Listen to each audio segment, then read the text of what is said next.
And there I was looking at a tax bill with numbers, was looking at me. Quite wrong. Yeah, well, they understood me better than I understood them. You get taxed on the value of the shares you receive. On that very day. You realize I don't have that much cash to pay my tax bill, and the price of the shares have decreased tremendously, then you have a liquidity problem. Couldn't help but wonder, if taxes are truly unavoidable, why do they always feel like a bad date we never agreed to? Welcome to Tax and the City. I'm Tatje from Taxum, your personal tax boutique in Zurich. Here we talk taxes simply and honestly. Sometimes just you and me, sometimes with guests, always rooted in real life. And just like that, something mandatory becomes a little more delightful. I couldn't help but wonder why the smartest people I know are often the most surprised when it comes to equity compensation. They negotiate contracts, manage global teams, they understand strategy and risk. And then one day, a vesting date arrives, and suddenly success comes with a six-figure tax bill. Welcome back to Tax and the City. Today's episode is about RSUs, restricted stock units, the reward that looks simple until it's not.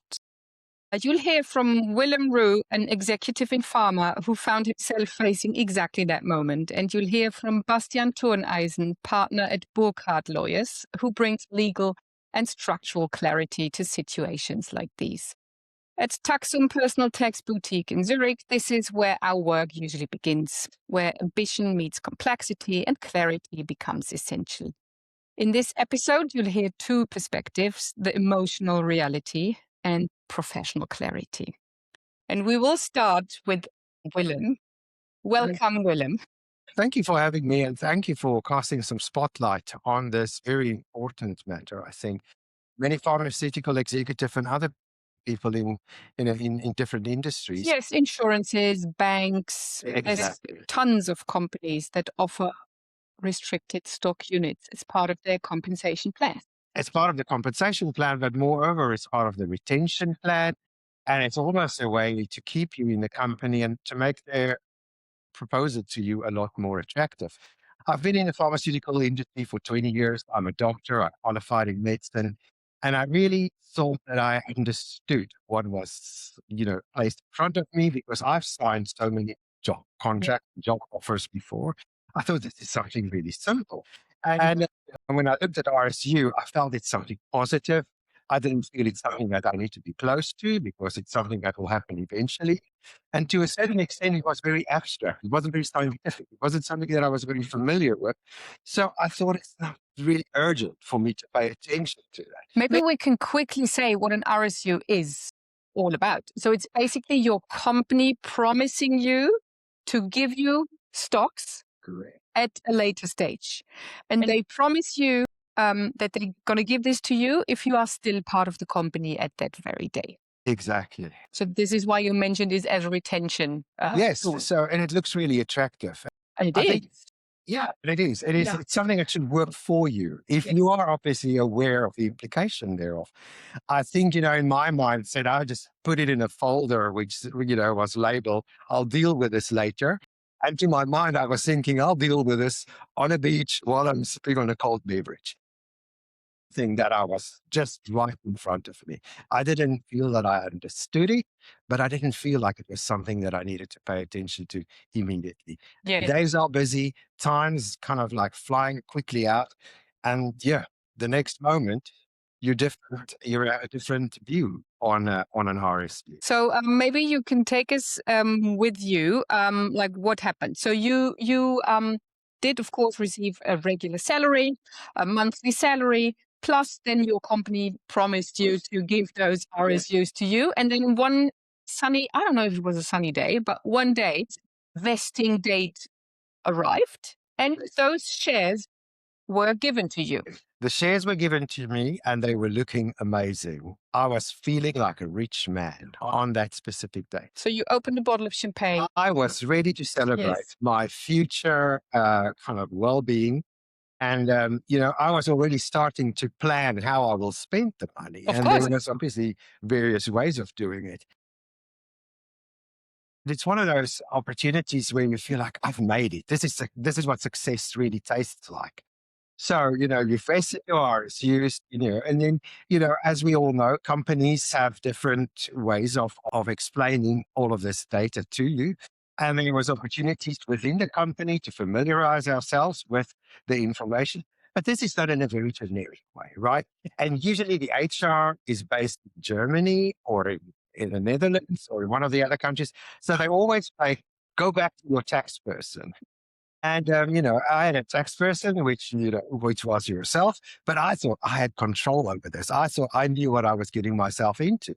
So in my mind, I was already starting to spend money. And then, as we start to fill in the tax bill and we start to kind of actually pull the equity from these RSU, we actually end up with a tax bill that may have a bit of a surprise element to it.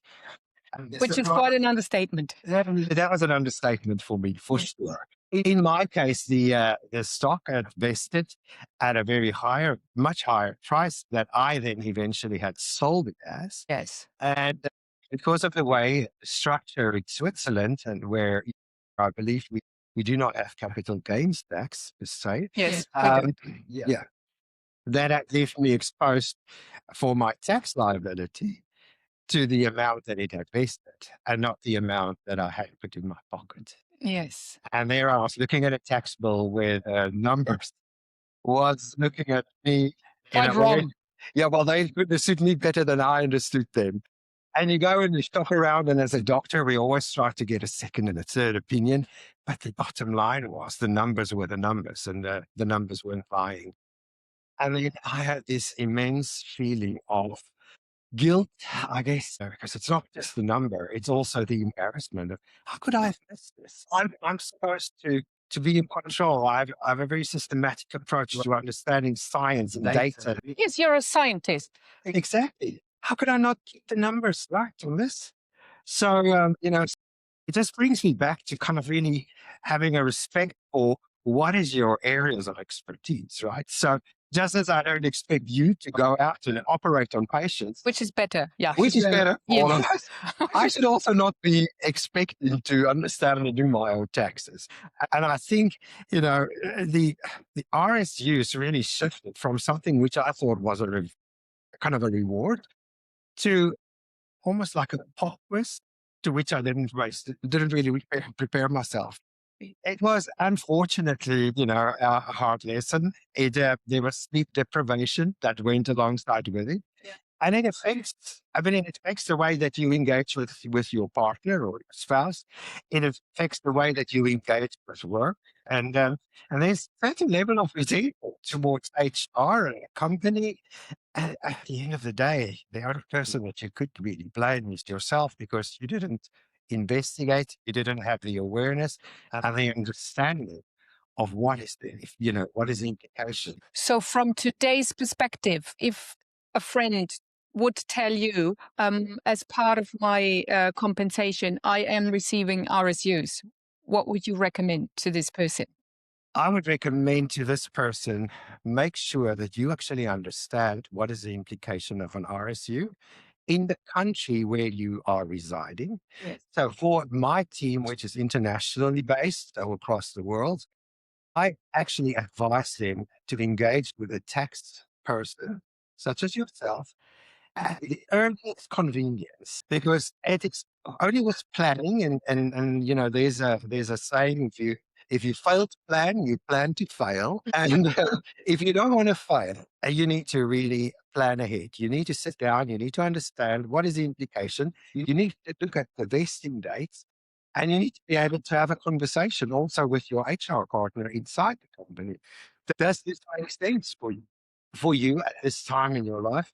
Then we have a conversation with your tax partner and really understanding what is the financial implication of the vesting date, and what is the long-term plan? What is the end game that you have with regards to the money that you want to put in your pocket? Yes, like basically, I mean, you mentioned this feeling of I'm a rich man, which we have to clarify that an RSU is not something that is making you poorer in the end. No. It's just you need to pay taxes based on the value they have on the vesting day. The thing is, you can get yourself in trouble if you spend the money before you're putting away money for the taxes. And you can get yourself in trouble even if you're not selling anything to go buy something. But if the value of your shares declines, because you will have to pay taxes on the higher level. I mean, values can move in any direction, but you have to keep it in mind.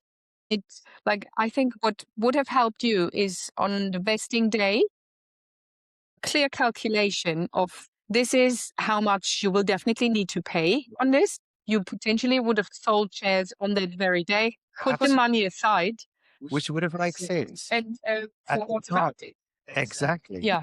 I think that is the pragmatic approach. Yeah. And not to file it in the I'll deal with this later category, because basically that I'll deal with it later will come the same day you have that surprising tax bill.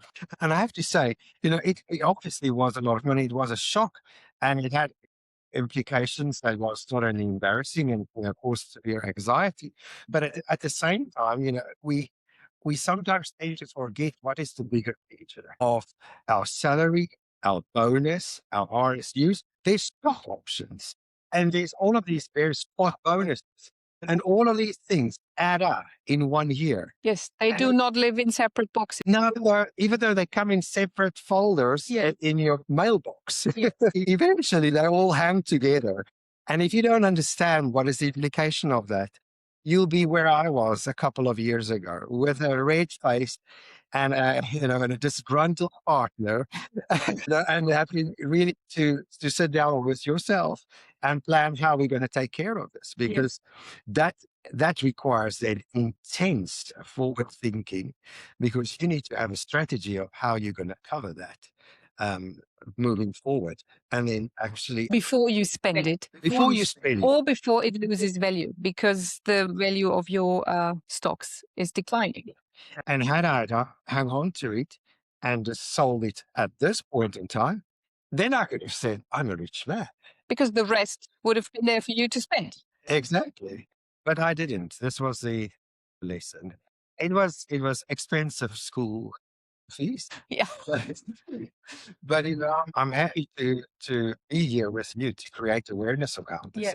Because I think, specifically in pharma, we're really good at creating awareness of diseases and treatment of interventions, etc. But often we self-neglect, and we can't rely on our HR partner to carry that weight for us, because ultimately I'm responsible for my tax. Yes. They're not knocking on HR's door. No.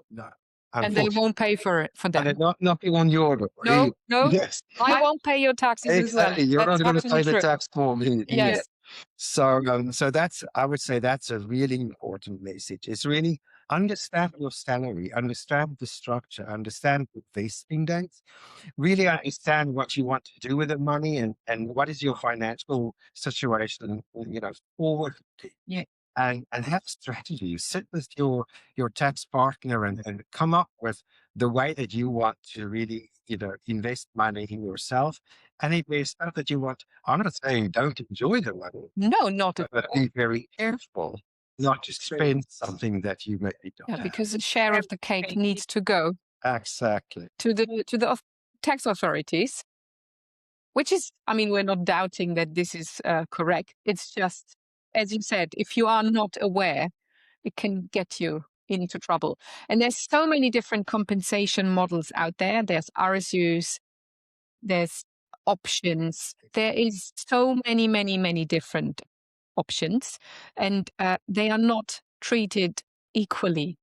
Like each model comes with specific tax implications, and we just now discussed RSUs in more detail. And if someone listens to us that is like, actually, it's something I'm receiving, and I'm not 100% sure how that is going to influence my taxes. Also, I would also advise, make sure you understand and make sure you plan ahead. Yes. And make sure you have the money available, liquid, money available to pay that tax bill because the tax office doesn't deliver this cold drink with the tax bill. It doesn't come on a beach, no. No, no, no drink. And I have to say, everybody's situation is very unique. Yeah. HR approaches it from a business point of view where everybody's sitting on the same Zoom call and everybody's getting the same information, whether you're in Denmark or the US. But ultimately, it's a very personal thing. And what we always notice is after the meeting, we're just confused on a higher level. And even though we say monitoring, no, we don't understand everything. And you can go on E-Trade and all of these other platforms where these things are and school yourself. But your situation is unique. And the only person who actually would understand that is the person that you need to partner with as a tax advisor. Yeah. Because, like I said, we all have our levels of expertise, and I'm not going to do your job, and I don't expect you to do mine. Yes, please don't. I won't. I tried it, it was a best. Yes, no one survived me doing that. Yes. To sum it up, it is something that we have been talking about in this podcast about other areas of life where taxes come in. It's always about awareness. It's always about, it's not a sign of being not capable, not being intelligent or whatever. If you seek help and advice, it's on the contrary. Yeah. It is a sign that you know your limitations and that you are aware, I need to get an expert to actually take care of it and answer the question properly. And I also highly recommend don't ask. You can ask ChatGPT. You can ask ChatGPT anything, but ChatGPT won't take any responsibility. ChatGPT is not going to pay the tax bill either, right? Not at all. And if ChatGPT gives you a wrong answer and you point it out, it will be like, are you actually right? I think we need to acknowledge that complexity will always exist, right? Yes. But it's important to understand that complexity is there and you need to feel comfortable with it. This will provide you with better sleep and less anxiety. And you can really move from reacting to forward planning. I think that's really important. And I think, RSUs are completely manageable, but with it comes a psychological burden that you need to understand and you need to be able to deal with. And, I think peace of mind is something that you can't buy. Peace of mind is something that you need to earn, and peace of mind is something that you can only have when you partner with the right person to make sure that you've actually have a forward thinking strategy on how you're going to deal with what potentially could be a disastrous tax bill at the end of the day. Yes. So actually, it was Willem who asked me to include this important topic in our podcast. Thank you again for pointing out the importance of this and to sharing your story with us. You're very welcome. And if we can help one or two people, yes, sparing them from the anxiety, then this was worth all of it. Okay. Thank you so much for sharing this with us today, Willem. Julia, thanks for having me. And we will hear Bastian Thurneysen to bring some lawyer expertise to this topic now. Hello, Bastian. I'm welcoming Bastian Thurneysen. He's a tax lawyer. And we know each other from a campground in Lesotho, actually. So this is how we met. Funny side story. Thank you for the invitation. Hi, Julia. So we will not talk about campgrounds in Southern Africa, but we just heard Willem's story of RSUs vesting and then a tax bill happening the year later. A very unpleasant surprise for him. And I think the story like Willem's is far more common than people admit. And I'm sure you've seen that as well. People that are really, really surprised by how all of that happens. So we quickly discussed before recording that there's an endless variety of employee share plans, options, stock plans, like endless varieties. Really endless. Yes. And we could potentially talk about it for hours or days, but we won't. So we will talk about RSUs, just like Willem received them, and the legal implications behind it. Willem took us to his emotional journey he had with his RSUs. So, Bastian, maybe you can give us some clarity. How does it work? I'm an employee, I receive a salary, and now my employer also gives me some RSUs. What's next? So the good thing for Willem is he's not the only one, I can tell you. So I have seen it many times in my practice that employees, especially from multinational companies, are surprised when they get the tax bill and they see, oh, there are some employee participations, whatsoever options, shares, or RSUs. You haven't thought about it. So really, he's not the only one. But in the end, the tax administration doesn't care. So you need to pay the tax bill. So speaking about RSUs, it's really important to understand how it works or to understand the employee participation plan. So mostly they are vested. So you are just entitled to receive certain amount of RSUs over time. So the employer promises me to give me 100.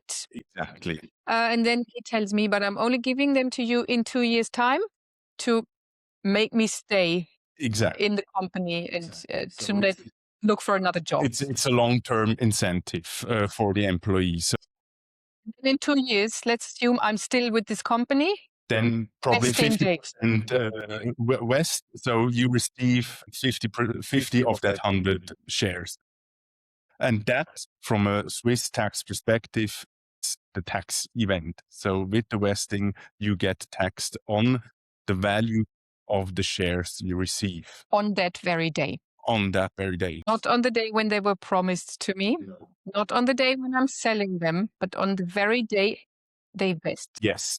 If they are listed, so if it's a listed company, I mean, many of the companies in Switzerland are not listed, and then another principle applies. But if we speak about listed shares, then that value is relevant for tax purposes. So, and this value comes onto your salary certificate, which you receive on the year end. So the employer has to certify that employee participation on that salary certificate. And makes your net income go up by that amount. And if it's a lot of shares that vest, this amount goes up by a lot. Exactly. And you also pay social security on that, etc., etc. And it could be, I mean, that's always the game you have to play, that the shares don't have that value anymore the day you want to sell them as you receive them. So, I mean, there could be a mismatch, but also, I mean, they could also increase in value, of course.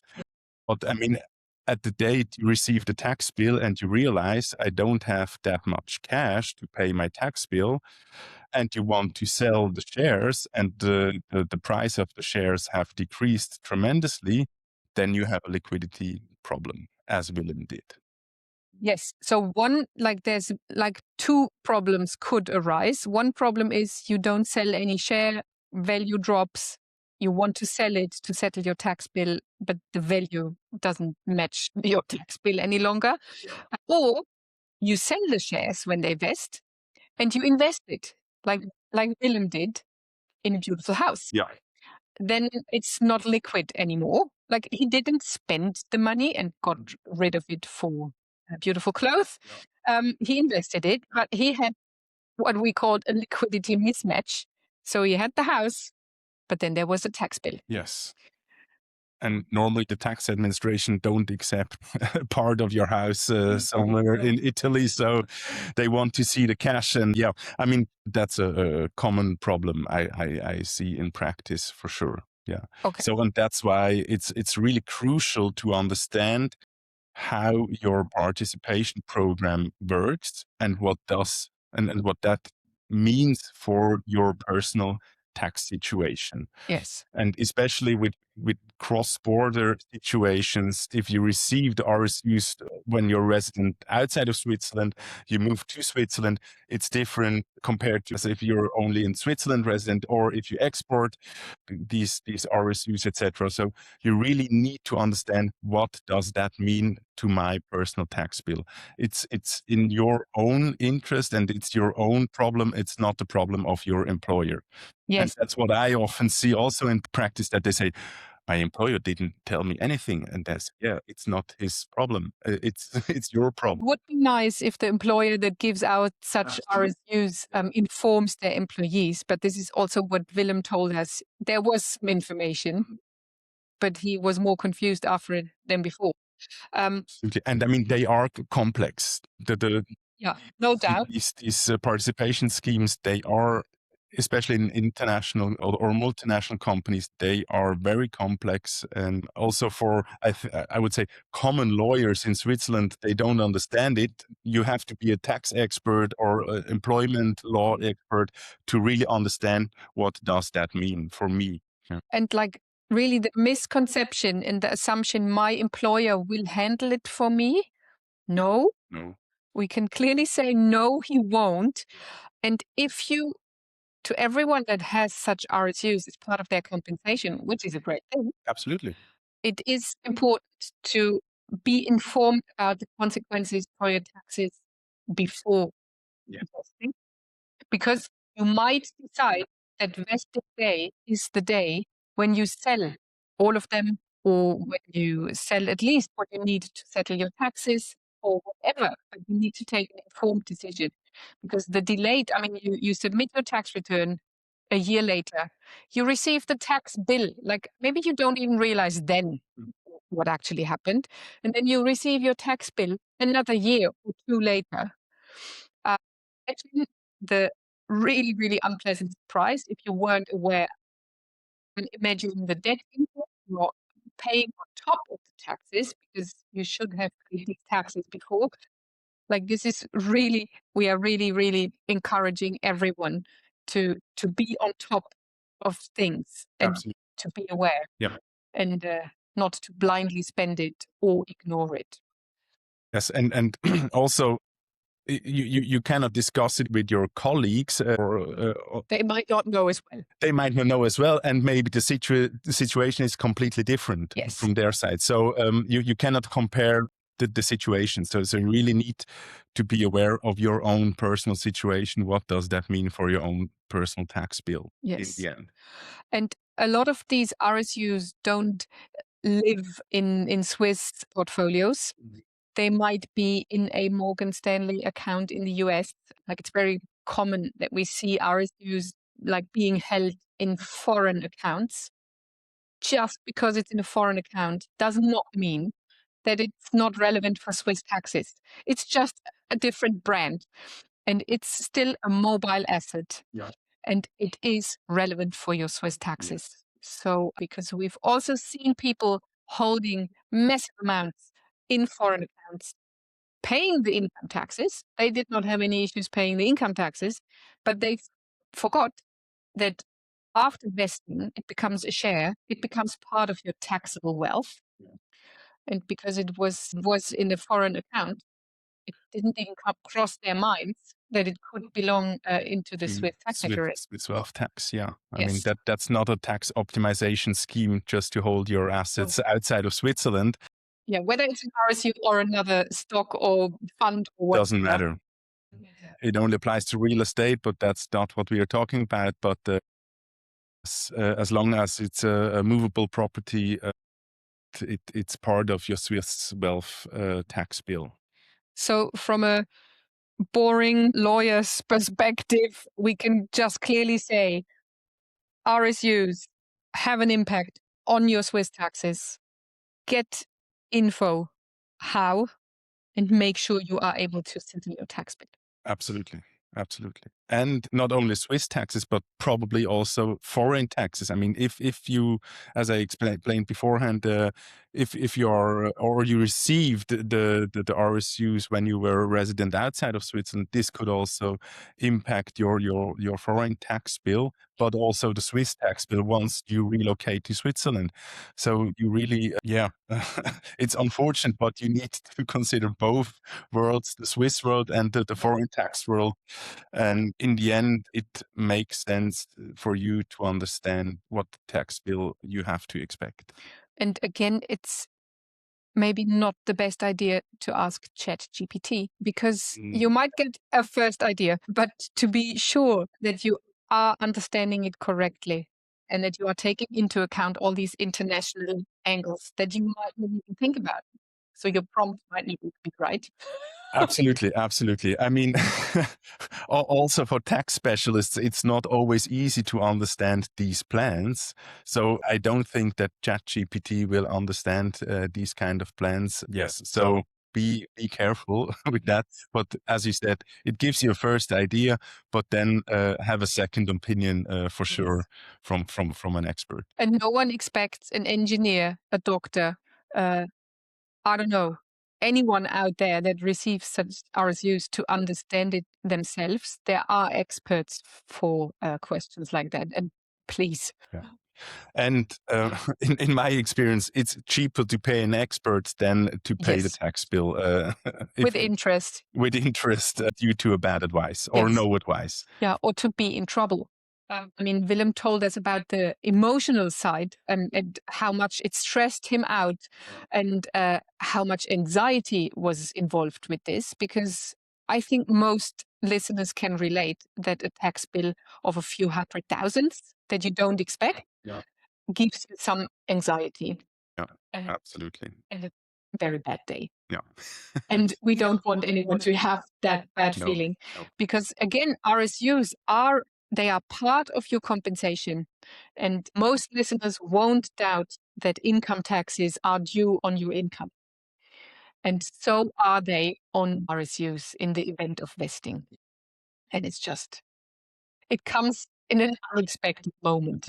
Absolutely, absolutely. So thank you for bringing clarity to this sometimes overwhelming topic. Let's hope is a good thing in a lot of areas in life, but not when it comes to income taxes. So it's better to be informed and to be aware of the consequences. Bastian, thank you so much for joining us today. Thank you for the invitation. Thanks.